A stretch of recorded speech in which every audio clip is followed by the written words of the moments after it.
together, and there's that crack, or just worse. It'll work just for a moment, just for a nanosecond. You've got about, about 5 or 6 degrees of the arc of the shot, where within some small percentage of the blade, you have the potential for that impulse, that moment of connection. That all started way back there. We want to get to the point where our entire bodies, we get a sine wave, right, over time. When everything, if you back it up from here and pull it back, that motion all the way back to there is the shot. Everything starts way back here. So we want to learn how to harness that moment of opportunity from nothing to that impulse, that sweet moment of a perfect shot. I love from there to there, this whole dance, this whole concert is part of what makes me nuts. And I haven't gotten it yet. I'm chasing.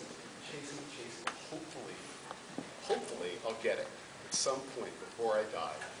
On my deathbed, I'm going to look up and go, ha, I did it. It's there, finally.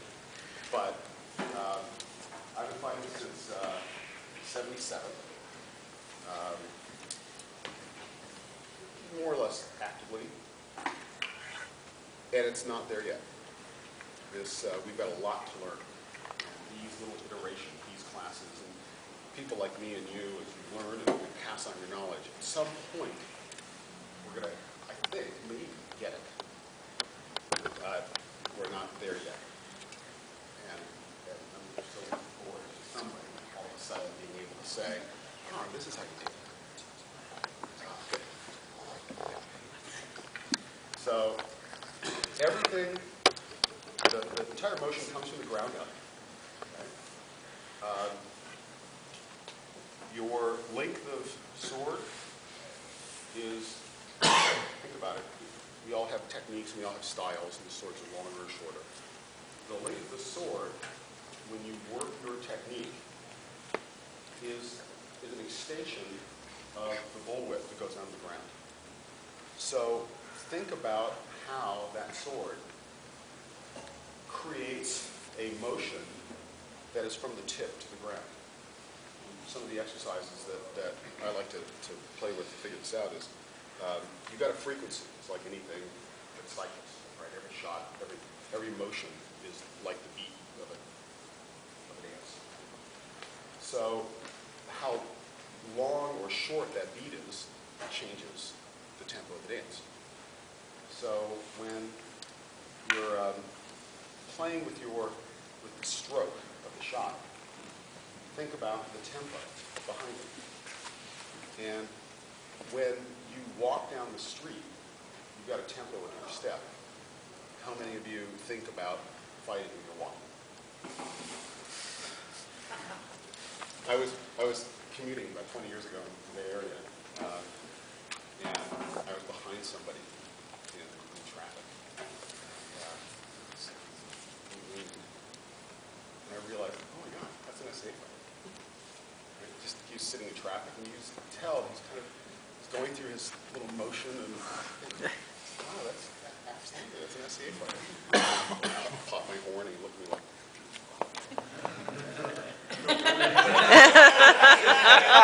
yeah, I could get it. The swordsman's walk, that's that kind of going back to naked swordsmanship. Everything we do can have an element of swordsmanship in it. And that's part of what is, I think, so cool about what we do, is we get to find those moments.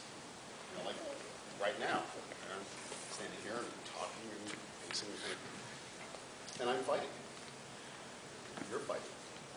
And you're going through something you're doing now will translate to getting your kid on and going out there and fighting. When you do the dishes. My youngest son hates these.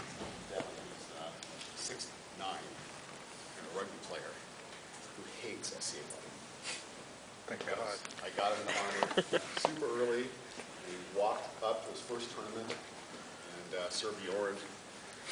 And he looked up and he says, "Well, you're Radnor's kid, huh?" Dad says, "Yeah." He goes, "Ha, no pressure."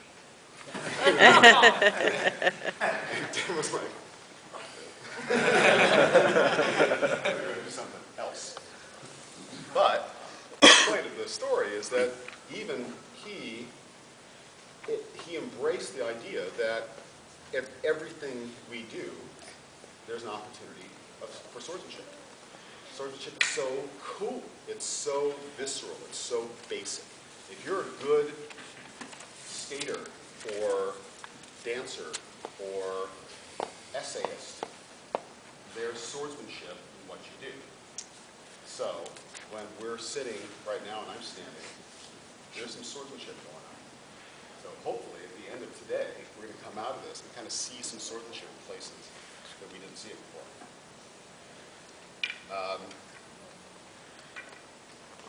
I like the idea of picking up the sword at this length. I couldn't tell you what this is, 30-something inches, I don't know. How long are your swords? I don't know. Wait, you don't know? What do you mean you don't know? No idea how long this is. Because my sword length is going to be different than yours, right? There's no sword length necessarily. It's the tip of the bullwhip. It's different for everybody. The way I translate that motion from bullwhip, for me, is taking the sword, putting it on the ground, bending my knees slightly, grasping it, pulling it up. That gives me the cycle, the frequency of my motion, so that when I say, as you come from rest through transition with your palm up and piston the elbow through the moment of opportunity here, preceded by the hips, giving you the room to open. That language all translates to that frequency, to that cycle. The same thing happens with a shorter sword. Yeah? I know that was off the cuff, but could you repeat that cycle again? Oh, we'll go over it. Yeah, we're going to break it all down.